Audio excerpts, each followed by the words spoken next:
Olá, muito bom dia. Sou o professor Deuseres de Oliveira e, ao meu lado, Bom dia a todos, sou o professor Gerson Portela e a ideia é estarmos conversando nesta manhã sobre as instâncias colegiadas no cotidiano das nossas escolas públicas estaduais. Muito bem. Ambos trabalhamos na Secretaria Estadual da Educação, mais especificamente na coordenação de gestão escolar. E hoje a nossa ideia é fazer um trabalho até inédito para nós aqui, que é trabalhar uma hangout e conversar um pouco com nossos colegas que estão nas nossas escolas públicas estaduais e também nossos colegas que estão nos núcleos regionais de educação.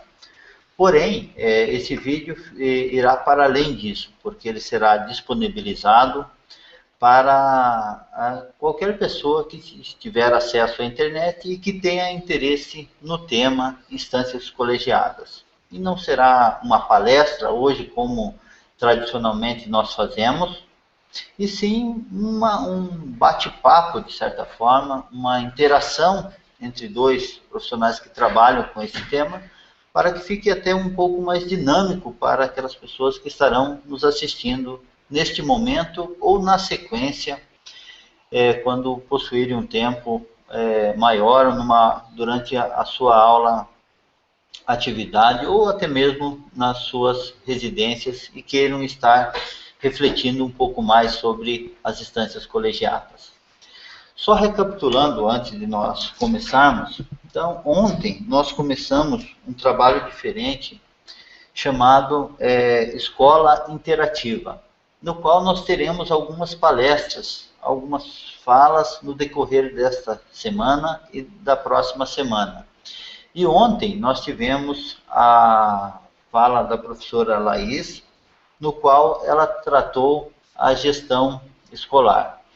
E esta fala dela está gravada, está disponibilizada já no portal, para que os senhores possam assistir no momento em que for mais adequado durante a organização do trabalho pedagógico das escolas de vocês. E amanhã também nós teremos uma outra fala, que será com a professora Cássia, que irá trabalhar um tema muito importante para todas as escolas, sejam públicas ou privadas, que é o conselho de classe. Então, muito bem, professor Gerson. Para começarmos essa nossa conversa, um tema que nós trouxemos, que antecede até mesmo ao trabalho das instâncias colegiadas. Quando falamos de instâncias, estamos nos referindo ao Conselho Escolar, Associação de Pais, Mestres e Funcionários, APMF, e também aos grêmios estudantis. Então, o vínculo ou o princípio que norteia todas estas três instâncias colegiadas é a gestão democrática. Então, antes de nós entrarmos especificamente em cada uma dessas instâncias colegiadas, nós iremos abordar rapidamente o que é a gestão democrática ou como ela se efetiva. Porque nós vivemos, se nós pegarmos pela legislação, nós temos a nossa própria Carta Magna ou Constituição Federal, que nos garante que nós vivemos em um sistema democrático em nosso país.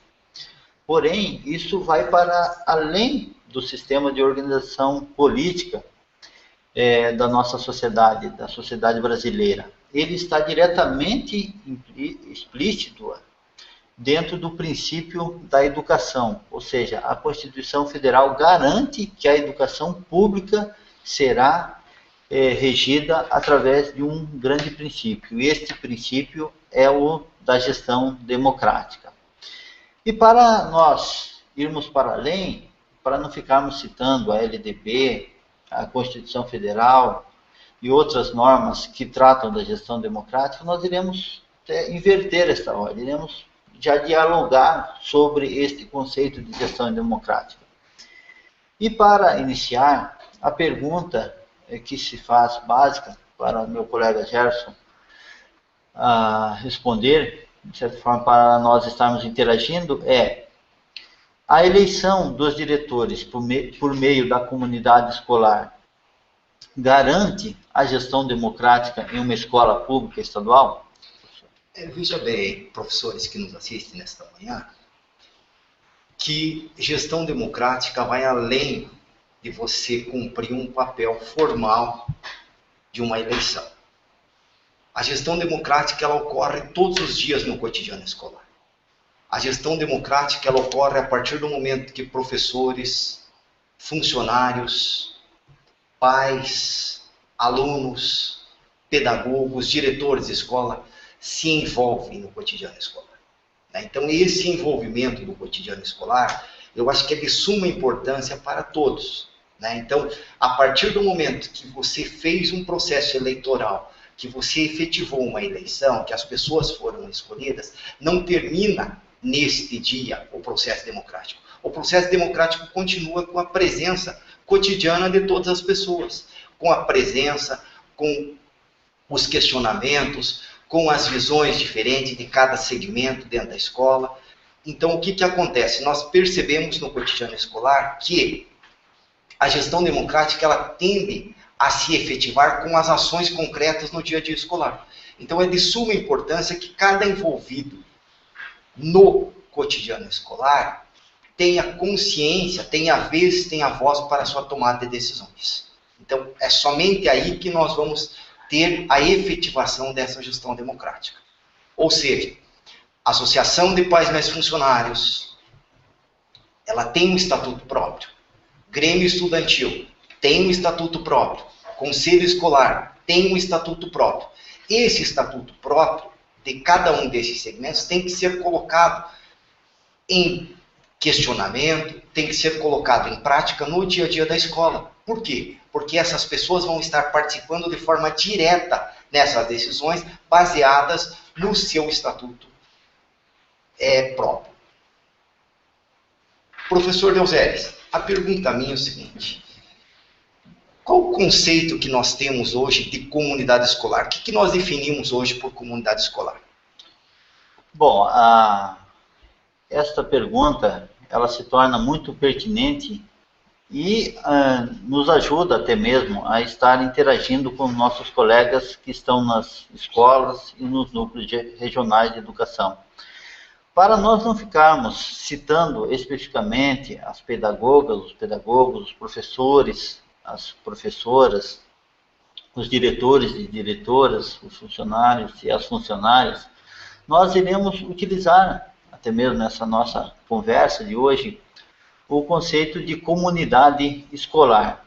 Este conceito ele está muito bem definido na deliberação 1699 do Conselho Estadual de Educação, no qual ele diz que a comunidade escolar ela é constituída pelos membros que trabalham nas escolas, ou seja, o diretor auxiliar, a equipe pedagógica, os funcionários e também pelas pessoas que são atendidas por essa escola, ou seja, os alunos, os pais e a comunidade que está em volta dessa escola, muitas vezes a comunidade civil organizada, que participa, de certa forma, de algumas ações que a escola realiza no decorrer do ano ou durante o ano letivo.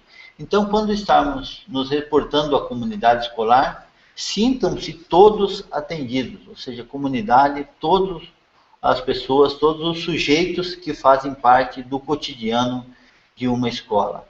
Então, este é o conceito de comunidade escolar, de todos estarem trabalhando juntos para que a escola realize o seu papel social, realize a sua função específica, que é ensinar esses alunos para que eles tenham conhecimento sistematizado da nossa sociedade. Então, até mesmo pelo tempo, a questão da gestão democrática, nós podemos definir, até trouxemos uma citação do Vitor Paro, no qual ele diz que a gestão democrática deve implicar necessariamente a participação. Ou seja, a constituição de um conselho escolar, de uma APMF e de um grêmio estudantil, por si só, não garante a gestão democrática, porque a gestão democrática envolve participação. Como o professor já citou muito bem, o Grêmio Estudantil possui uma cadeira cativa dentro do Conselho Escolar. Perfeito, isso é muito bom. Isso o Estatuto garante, e é garantido isso aos alunos. Porém, se esses alunos não tiverem voz e vez dentro destas reuniões deste Conselho Escolar, apenas ficará um grêmio de papel, um grêmio de estatuto, um grêmio de número para ser divulgado. Se esse grêmio realmente não participar das decisões da escola, a gestão democrática estará sendo, de certa forma, manipulada, ou seja, que tem no papel, mas não tem a prática da participação. Então, nós temos que aprofundar um pouco mais a questão da gestão democrática e trazer este elemento da participação para ser o nivelador, ela ser uma escola mais democrática, uma escola que não possui uma democracia tão efetiva assim. Então vamos passar para um próximo tema, que seria o conselho escolar. Hoje em dia, nas escolas públicas estaduais, nós temos praticamente a formação de conselhos escolares em todas as nossas escolas públicas. Neste sentido, uma pergunta básica para nós começarmos a conversar é qual a importância do conselho escolar, professor Gerson, em uma escola pública estadual, que é o público-alvo no qual nós estamos dialogando neste momento. Veja bem, quando nós conversamos sobre conselho escolar, quando nós abordamos o tema do conselho escolar, nós temos que ter primeiro que o nosso professor que nos assiste nesta manhã, algo interessante, de entendermos que existem escolas, num universo de mais ou menos 2.100 escolas no estado do Paraná, contando as conveniadas, as co-irmãs, nós chegamos hoje ao número de 2.600, 2.700 escolas do estado do Paraná. Essas escolas hoje, na realidade, cada uma tem uma caminhada diferente. Então, quando nós conversamos de conselho escolar, nós conversamos de associação de pais mais funcionários, nós conversamos de Grêmio Estudantil, nós não podemos cair no generalismo de achar que nem todas funcionam ou que todas funcionam, né? Nós temos realidades diferentes dentro da escola. O conselho escolar, na sua origem, ele é um órgão de representação, onde todos os segmentos estão presentes dentro desse conselho escolar. Esse conselho escolar é de suma importância as suas reuniões, né?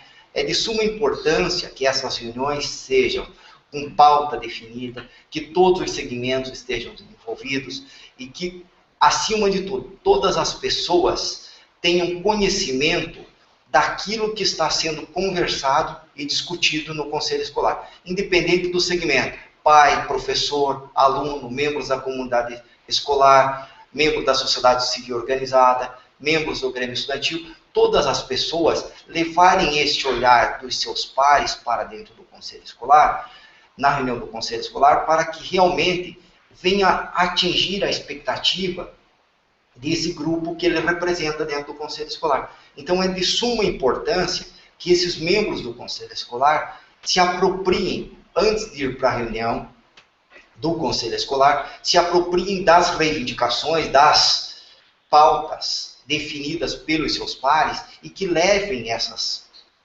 pautas para o conselho escolar. Porque a partir do momento que esses olhares estiverem dentro do conselho escolar, a possibilidade de um sucesso nas decisões, de decisões acertadas por parte desse conselho escolar. Então é de suma importância, né, estar presente desta forma, né? E aí eu aproveito, professor Leozélis, para fazer a pergunta para o senhor. Como é feita a eleição desse conselho escolar? Muito bem. O conselho escolar, ele é formado por todos os membros, por todos os segmentos que compõem a escola. Nesse sentido, o conselho escolar, ele possui uma força muito grande dentro da instituição de ensino. Tanto é que a deliberação 1699 do Conselho Estadual de Educação apregoa e afirma que o conselho escolar é a instância máxima de deliberação da instituição de ensino. Ou seja, é o órgão, é a instância que tem mais poder dentro de uma escola, dentro de uma instituição de ensino. Isso foi uma pergunta até de concurso público, ou seja, a pergunta foi: qual a instância que tem maior poder, a instância máxima de decisão de uma escola, de uma instituição de ensino? E muitos professores acabaram colocando que é o diretor.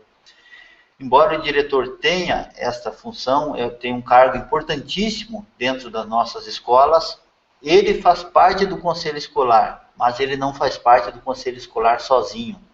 Ele faz parte junto com os professores, com o professor que representa o segmento dos professores.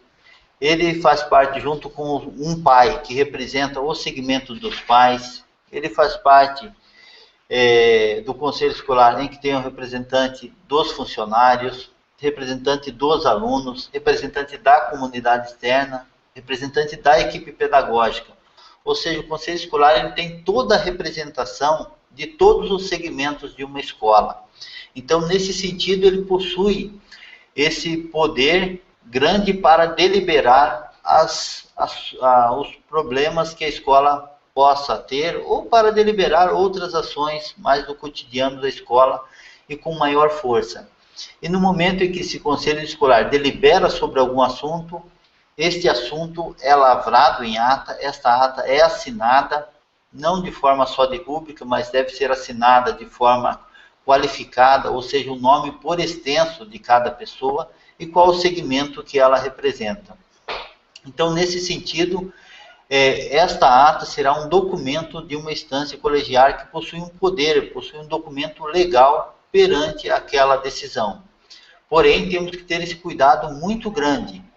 O conselho escolar é a instância máxima de uma instituição de ensino. Porém, jamais poderá deliberar sobre algo, de certa forma, irregular. Ou seja, nunca deverá infringir alguma lei ou algum direito adquirido, seja de um aluno, de um pai ou de qualquer cidadão ou de qualquer servidor público. Ou seja, ele delibera, mas mediado pela lei, pelas leis e pelas normatizações vigentes que envolvem a educação ou até o próprio Código Civil.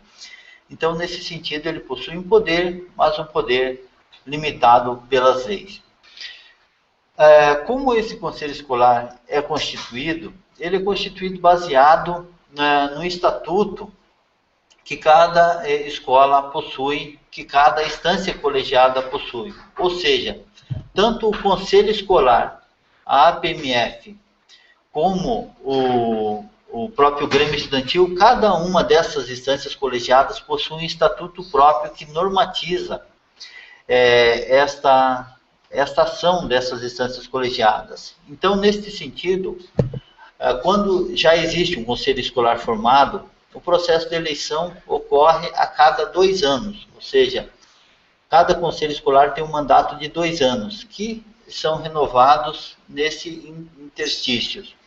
E para que ocorra esse processo, o diretor, como presidente do conselho escolar, deve publicar em edital que, no mínimo, segundo o próprio estatuto, que 30 dias antes do processo de escolha seja divulgado o período no qual será realizado a escolha dos membros de cada categoria. Então, nesse sentido, se divulga antes para todos os membros da escola, para todos os segmentos, em que em determinada semana será feito o processo de escolha do representante da categoria dos professores, dos funcionários, dos alunos. No caso, o Grêmio Estudantil irá escolher quem fará parte do Grêmio Estudantil. No caso, a APMF também irá deliberar quem fará parte do Conselho Escolar. Então, cada segmento escolhe e define quem serão os seus representantes dentro do Conselho Escolar de uma determinada instituição de ensino. Então, esse processo deve envolver a participação de todos, deve ser discutido para que todos se sintam representados na sua escola, dentro do Conselho Escolar. Bom, professor Gerson, indo para além do Conselho Escolar, nós temos também as associações de pais, mestres e funcionários, uma importante instância colegiada que tem um papel fundamental nas nossas escolas públicas, estaduais e municipais. Gostaria que o professor comentasse um pouco com os nossos colegas que estão nas escolas, como se deu esse histórico, essa necessidade de se criar uma associação de pais, mestres e funcionários para a escola pública do Brasil, de certa forma, tanto estadual como municipal, mas mais especificamente aqui no Paraná, como isso ocorreu. Bom, se nós voltarmos historicamente, né, nós vamos perceber que as associações de pais, mestres e funcionários, elas começam antes de ser a Associação de Pais, Mestres e Funcionários, antes de ser a PMF, antes de ser a PM, elas eram chamadas as caixas escolares, né? Que começa lá no ano de 1895, né? E que vem durante todo o período dentro das nossas escolas. Só que o que aconteceu? A partir do ano de 1995, se criou o Programa de Manutenção e Desenvolvimento do Ensino Fundamental, em 95. E em 98, o programa foi alterado para o PDDE que nós conhecemos, que é o Programa Dinheiro Direto na Escola. A partir desse período, o governo federal instituiu que todas as escolas com mais de 50 alunos possuíssem essas associações de pais, mestres e funcionários, que é onde vem todos os recursos públicos hoje. Então, se você percebe, hoje todos os recursos públicos que chegam na sua escola, seja ele o PDDE, seja o Mais Educação, Escola Aberta, Escola Acessível, né? Esses programas federais, o PDE Escola, eles chegam nas escolas através das associações de pais, mestres e funcionários, né? Que as resoluções do Ministério da Educação os chamam de unidade executora, né? São chamadas as UECs, né? Essas unidades executoras, elas têm função do quê? De gerenciar, né, todo o gasto, todo esse recurso público que chega para as nossas escolas.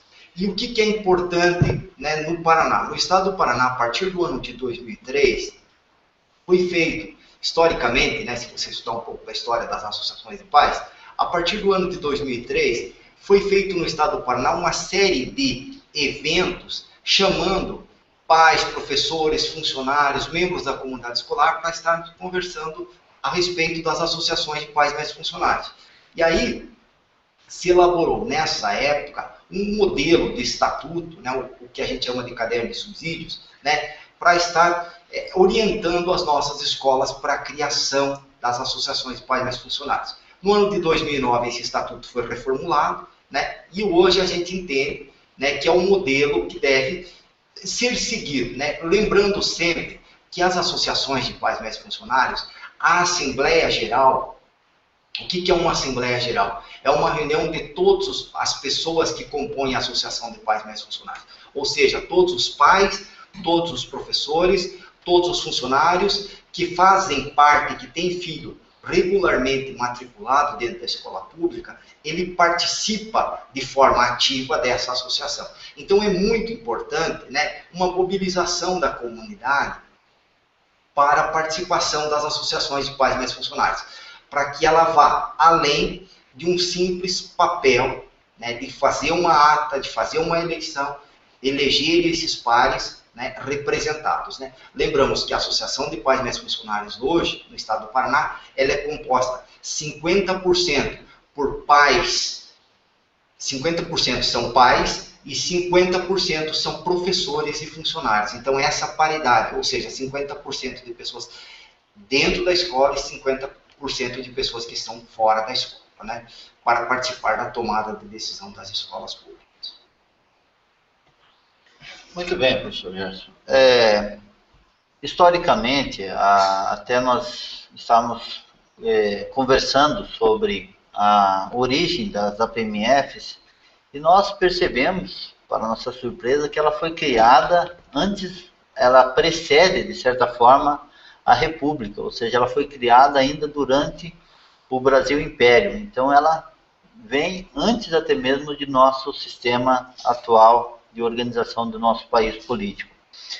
Então, dentro disso, ela passou por muitas modificações, chegou até a década de 90, de certa forma, com a mesma característica, com o mesmo objetivo, Porém, na década de 90, ela foi valorada, de certa forma, pelo governo federal, e essa valoração ela chega até nossos dias.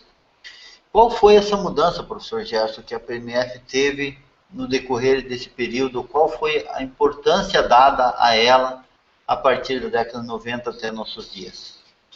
Como já foi citado anteriormente, a partir desse período, né, ela passa a gerenciar todos os recursos federais, né, destinados hoje, todos os recursos federais destinados às nossas escolas públicas, elas passam pela Associação de Pais Mais Funcionários, que vai estar fazendo o seu gerenciamento, né, que vai estar fazendo a sua prestação de contas, a sua tomada de decisões e o seu plano de aplicação, né? Então, é de suma importância hoje as associações de pais, né, para o gerenciamento e para a aplicação dos recursos advindos de recursos federais, né?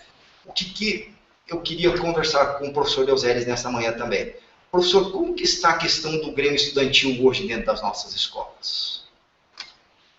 O Grêmio Estudantil é um tema, de certa forma, até mesmo polêmico, que nós constatamos ao conversar com muitos colegas nossos de profissão, sejam professores ou até mesmo pedagogas ou diretores das nossas escolas.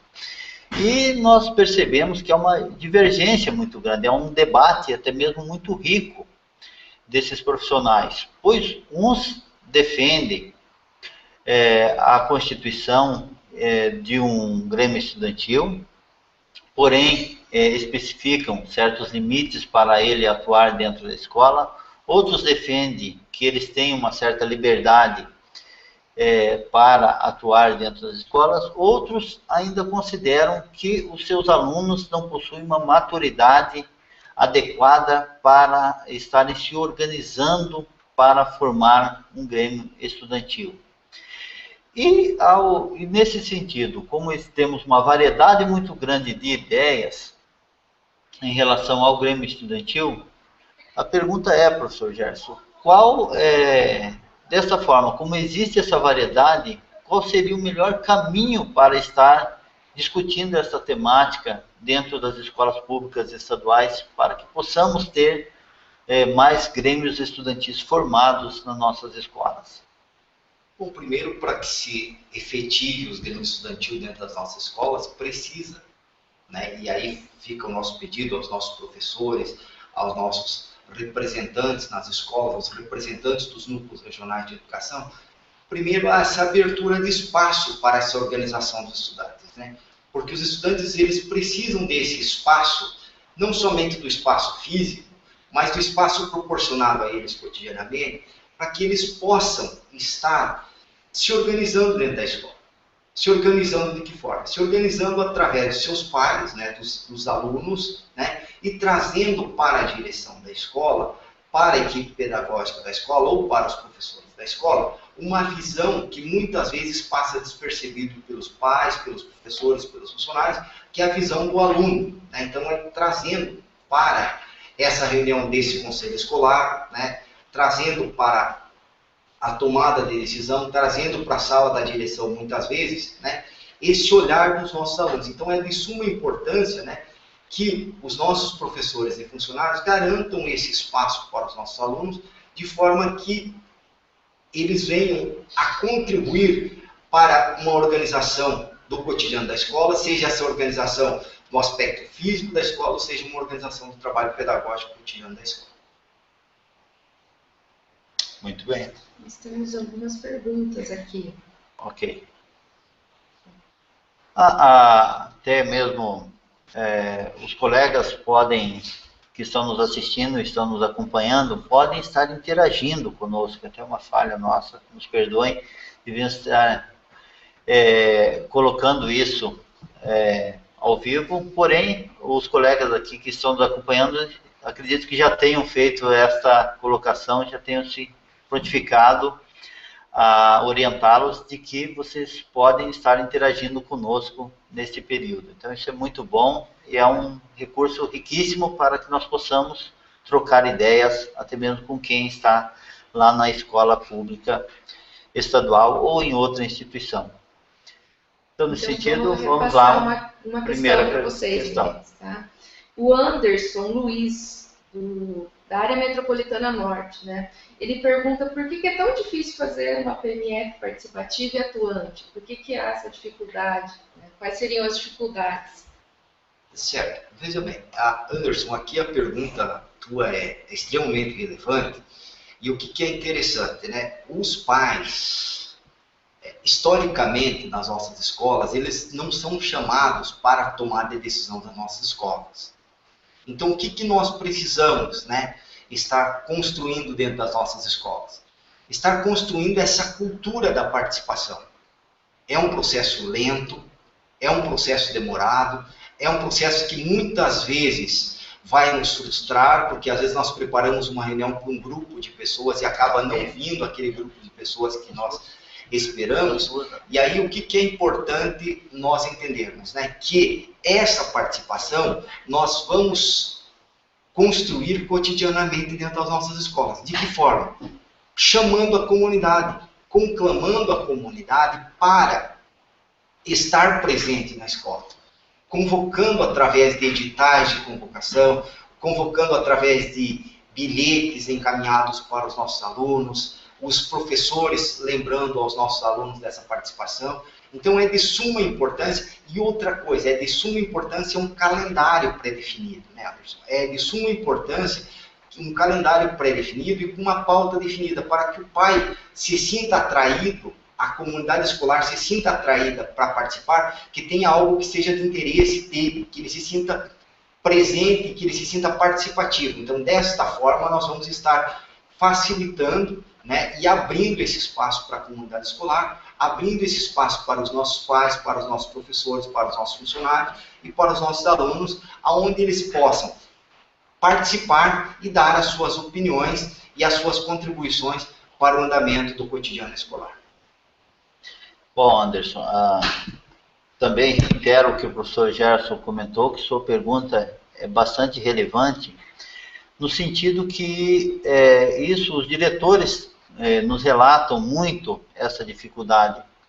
E o que nós constatamos, até mesmo da PMF e do Conselho Escolar, essa dificuldade, e nós temos boas ações também, temos casos em que o diretor não tem esse problema. E ao conversarmos, ao estarmos avaliando o porquê que isso ocorre, nós constatamos algo muito interessante. O que de que, para que haja uma maior participação dos pais, da comunidade escolar, no processo de escolha, seja do Conselho Escolar ou da PMF, quando existe uma maior participação e uma maior vontade de fazer parte dessas instâncias colegiadas, é quando a comunidade escolar ela está envolvida cotidianamente com reuniões dessas instâncias colegiadas. Ou seja, não é só apenas quando a PMF irá deliberar sobre um determinado assunto, ou até mesmo o Conselho Escolar, que essas pessoas, apenas os representantes dessas instâncias são convocados. Ou seja, para que haja uma participação maior, os demais membros que fazem parte da comunidade escolar devem ser convocados. Eles não terão, muitas vezes, eles não terão direito a voto, mas, porém, terão direito sempre a voz e vez. E, nesse sentido, quando essas pessoas participam dessas reuniões, eles acabam descobrindo, acabam verificando e aprendendo o que uma PMF faz, o que um conselho escolar faz dentro das instituições de ensino. Então, da próxima vez que tiver uma eleição, essa pessoa não terá medo ou receio de fazer parte da instância representando o pai, ou representando o professor, ou representando um outro segmento, porque ele sabe o que é uma PMF. Então, muitas vezes, o não aceitação para fazer parte dessas instâncias colegiadas se refere muitas vezes ao desconhecimento do que essa instância colegiada faz na instituição de ensino. A partir do momento em que ele não tem esse medo, a probabilidade de ele estar participando será muito maior. Professores, a professora Tereza, ela diz que no 5º Encontro Nacional dos Conselhos Escolares, o tema foi formação dos conselheiros. Ela questiona quando começaremos as formações aqui no Paraná, em relação aos conselheiros. Muito bem. Esse encontro ocorreu agora no mês de outubro, em Brasília, já um 5º encontro de proporção nacional. E eu tive o prazer de estar participando desse evento. Então, do 1º ao 4º encontro que nós tivemos em Brasília, o objetivo maior que existe um Programa Nacional de Fortalecimento dos Conselhos Escolares e tem uma coordenação na qual o Roberto Júnior faz parte já nesses 5 anos. O objetivo era constituir conselhos escolares, mas a nível de Brasil, em todos os estados do Brasil e nos municípios com mais de 200 mil habitantes. Passado este período de formação de conselhos, o MEC está fazendo uma nova proposta, agora está avançando, que é a fase do fortalecimento dos conselhos escolares. Para isso, cada estado terá que constituir uma coordenação estadual dos conselhos escolares, a qual está sendo já organizada para que seja formada essa coordenação, e os próximos trâmites, as próximas providências para a organização de documentos legais para a constituição dessa coordenação estão sendo providenciados. Então, para 2014, a Secretaria Estadual de Educação está bastante envolvida nessa coordenação. Então, nós teremos algumas notícias boas em relação à formação dos conselheiros das nossas escolas públicas, estaduais e municipais, porque é um trabalho que irá formar os conselheiros de ambas as escolas públicas. Temos alguma outra pergunta?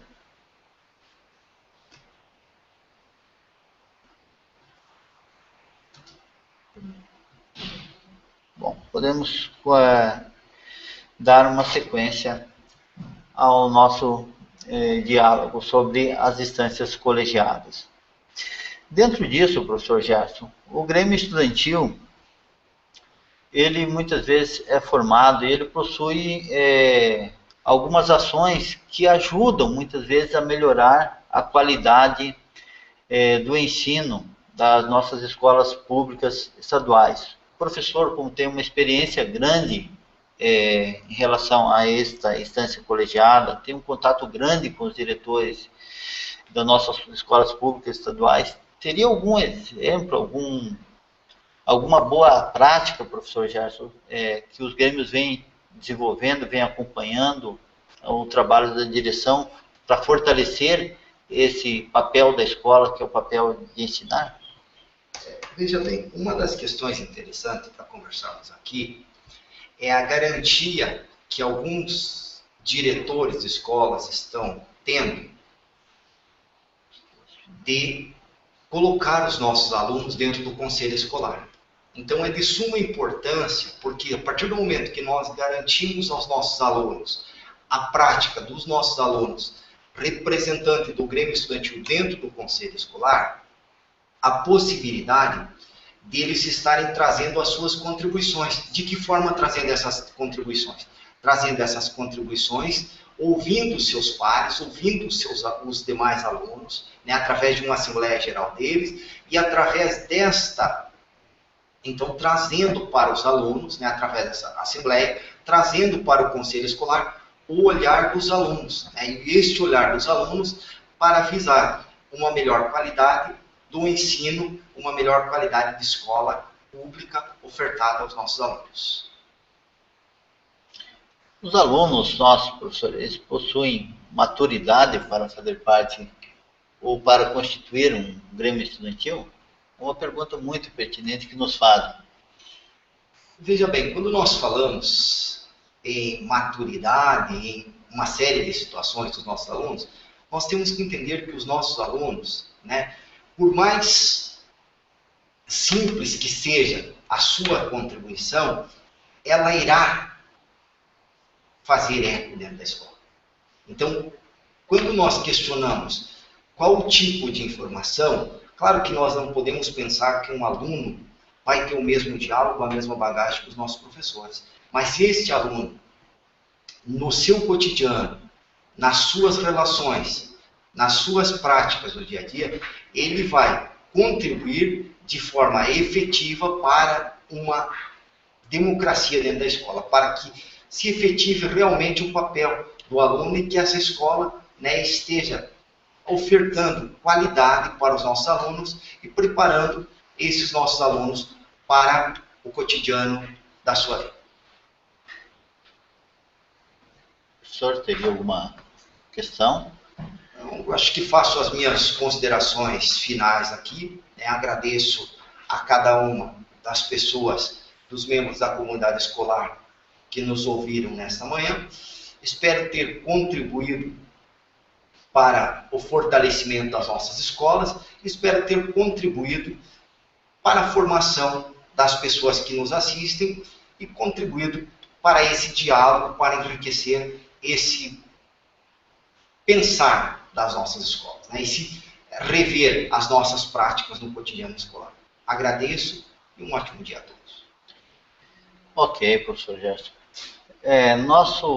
Nossa conversa, ela, de certa forma, ocorreu um tanto rápida, porém, esperamos ter suscitado algumas questões que fazem parte do dia a dia das escolas de vocês. Lançamos algumas perguntas para levantarmos, de certa forma, como está a situação das escolas de vocês, qual a experiência que vocês tiveram em relação a cada uma das instâncias colegiadas que nós temos nas nossas escolas públicas estaduais.